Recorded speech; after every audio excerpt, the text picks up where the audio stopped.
Okay, hello everyone. Uh, so today's my topic is why documentation is necessary in research.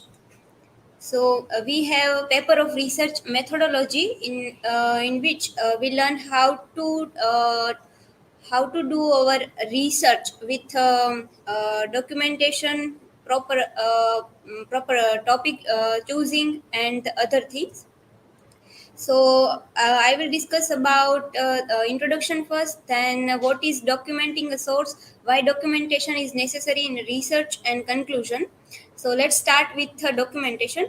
When we start our presentation or anything topic which we want to do research, we also search in Google that anyone else has done research on that topic or not. So our research is start with seeing others research, and that is possible when someone do documentation.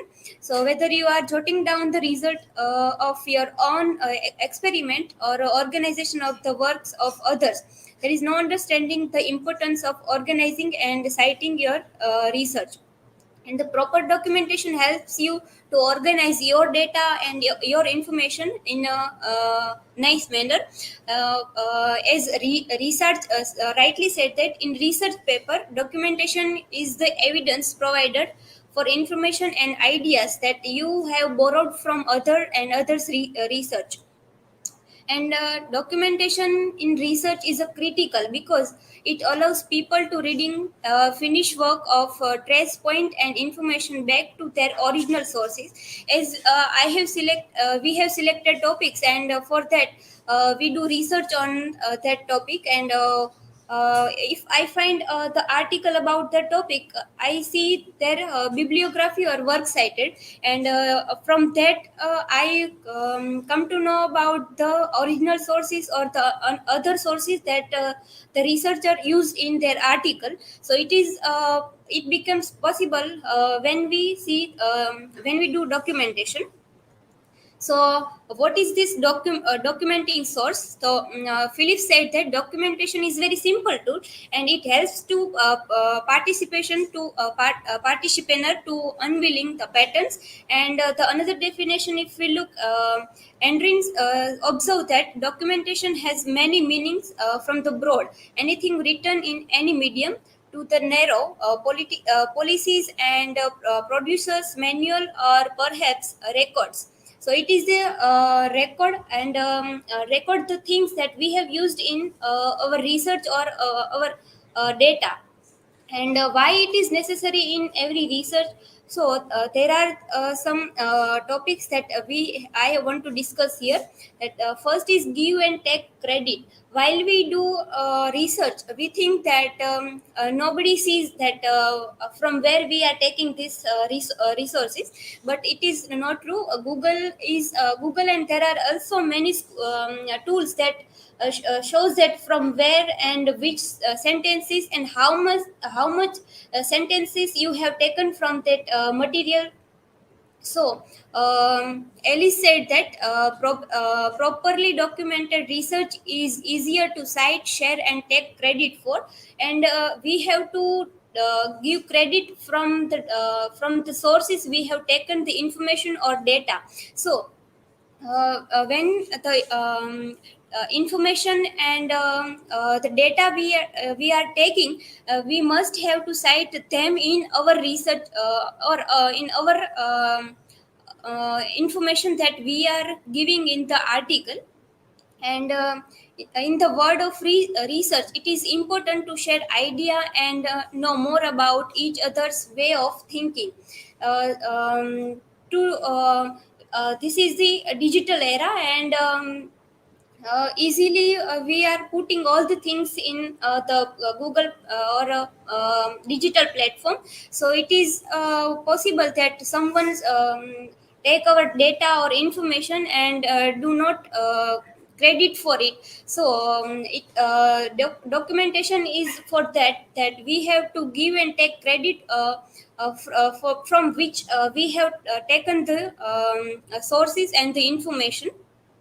And becomes more difficult to trust and the reliability of information you read and share, and studies without providing any adequate citations. So it also happened that if you said someone that this is the things, and this I have researched on this topic, and this is the my point of views and my analysis. Somebody will question that of how you can prove these your points, and how you will evaluate your research.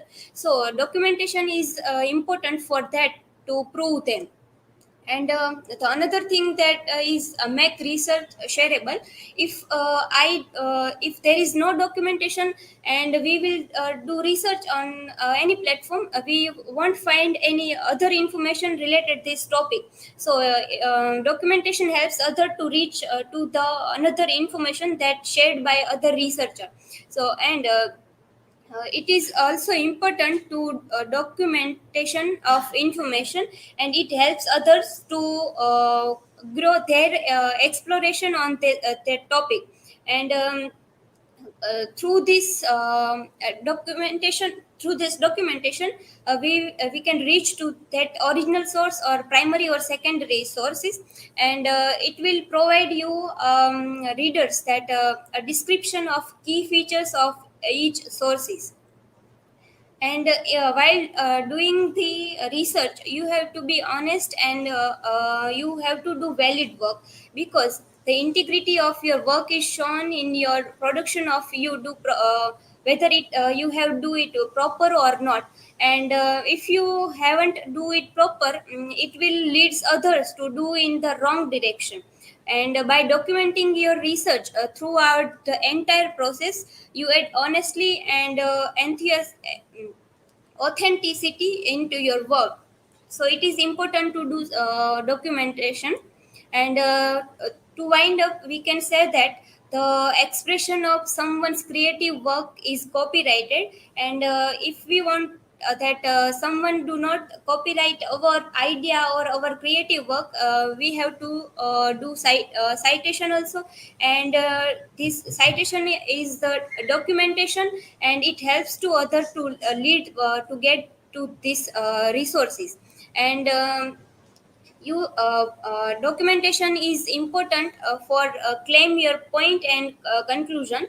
So with the reference of other researchers, we can prove our point that these researchers said that, and this researcher said about this is like that, and now I am concluding my point of view in my research. So this documentation helps us to claim our point and to prove our point. And documentation is also important to avoid plagiarism, as Nidhi and Nanditaba gave example of plagiarism. So to avoid plagiarism, we have to cite our works from wherever we took information and data. And documentation helped us to avoid plagiarism. And there is the statement that if it is not written, it doesn't exist. To prove our point, or to claim our point, we have to took references of other researcher or other writers who have wrote about these topics. And for that, we have to cite these sources from wherever we have taken this information. So it is important to do citation and to do documentation in this way. And this saying points to the importance and need for clear, consistent documentation of events. Whenever no, when I took admission in masters, in semester one, we when sir give us thinking activity, we are easily copy pasted information from the Wikipedia or the sources that we easily available. But at that time we not understood that we have to cite also this information from where we are getting. But now, after reading and after learning this research methodology, I have learned that even if you have cited any one sentence, you have to cite the sources from where we took information. And this is the citation. Thank you.